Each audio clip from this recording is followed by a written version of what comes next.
斧棉的边角料扔了太可惜，剪成6边形，扎上碎布头，成品太美太惊艳。它也是消化碎布头的好方法。粘上斧棉的小布头，留出缝缝，再向内折叠，梳缝固定，做出多种花色的竹母片。它比用小纸片制作的更为简单，只需考虑色彩的搭配，进行排列组合，一行一行的拼接缝合。我用的是卷针法，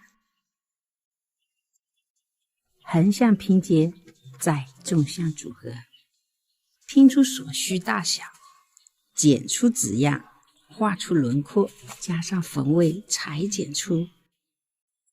拆掉梳缝线，可根据自己需要做出内袋。表里部车缝固定一圈，量出它的周长，车缝拉链边条，别忘记加2个布额哦。边条中心点打上剪口，和包身的中心点对齐。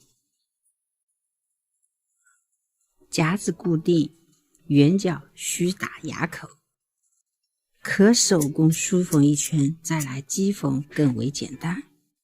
斜裁45度包边条，进行包边处理，翻出后熨烫整理，每包新鲜出炉。我只是利用现有的小布头随意搭配的颜色，好像也还不错哟。不过色彩搭配上还有上升的空间，相信你们会有更出彩的配色。